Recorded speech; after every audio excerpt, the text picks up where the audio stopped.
Welcome all to சரிதா சமையல். இன்றைக்கி நம்ம சமையலில் முருங்கைக்காய் பொரியல் எப்படி பண்ணுறதுன்னு பார்க்கலாம்.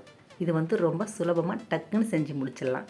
சாதத்தோடு சேர்த்து பிசைஞ்சு சாப்பிட்றதுக்கு ரொம்பவே நல்லாயிருக்கும். அது மட்டும் இல்லை, தயிர் சாதம், ரசம் சாதம், வெத்து சாம்பாரோடலாம் சைடிஷாக வச்சு சாப்பிட்லாம்.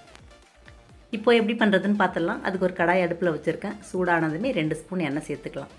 எண்ணெய் நல்லா காஞ்சதுமே 1/2 ஸ்பூன் கடுகுளுந்து புரிஞ்சதும் ஒரு கொத்து கருவேப்பிலை, இது கூடவே 10 பல்லு பூண்டு நசுக்கிட்டு சேர்த்துக்கலாம். பூண்டு முழுசாக போடாமல் இது மாதிரி உரலில் போட்டு லைட்டாக தட்டிட்டு சேர்த்துக்கிட்டோம்னா அந்த பூண்டோட வாசம் முருங்கைக்காய் பொரியலுக்கு ரொம்பவே டேஸ்ட்டாக இருக்கும். இப்போது பூண்டு நல்லா செவந்து வதங்கி வரட்டும், வதக்கி விட்டுடலாம். பூண்டு நல்லா வதங்கினதுமே 2 பொடியை நறுக்கின வெங்காயத்தை சேர்த்துக்கலாம். சேர்த்துட்டு வெங்காயமும் நல்லா கலர் மாதிரி வதங்கி வரட்டும். பார்த்திங்கன்னா வெங்காயம் நல்லா பொன்னிறமாக வதங்கிடுச்சு. இப்போது இது கூடவே 2 பொடியை நறுக்கின தக்காளி சேர்த்துக்கலாம். தக்காளி சேர்த்து நல்லா வதக்கி விட்டுடலாம். தக்காளி நமக்கு நல்லா மசிஞ்சு வதங்கி வரணும். அதுக்கு இது கூடவே உப்பு சேர்த்து நல்லா வதக்கி விட்டுடலாம். நம்ம பொரியலுக்கு தேவையான உப்பு இப்போவே சேர்த்துடுறோம். சேர்த்துட்டு நல்லா மசிஞ்சு வதங்கி வரட்டும், வதக்கி விட்டுடலாம்.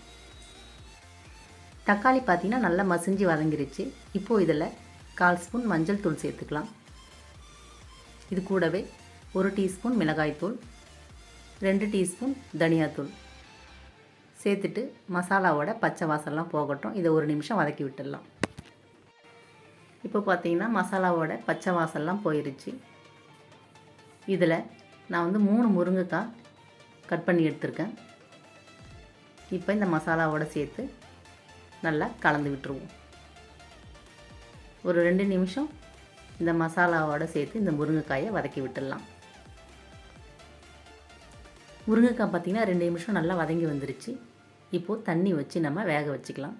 சில முருங்கைக்காய் டக்குன்னு வெந்துடும், சில முருங்கைக்காய் வேக லேட் ஆகும். அதுக்கேற்ற மாதிரி நம்ம தண்ணி வச்சு வேக வச்சுக்கலாம்.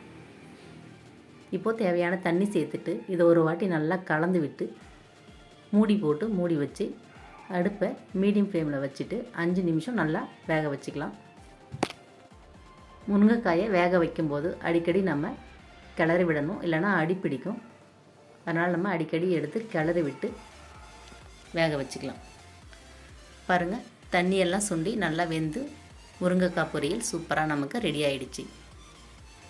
அவ்வளோதாங்க, ரொம்ப ரொம்ப சுவையான முருங்கைக்காய் பொரியல் சூப்பராக தயாராகிடுச்சு.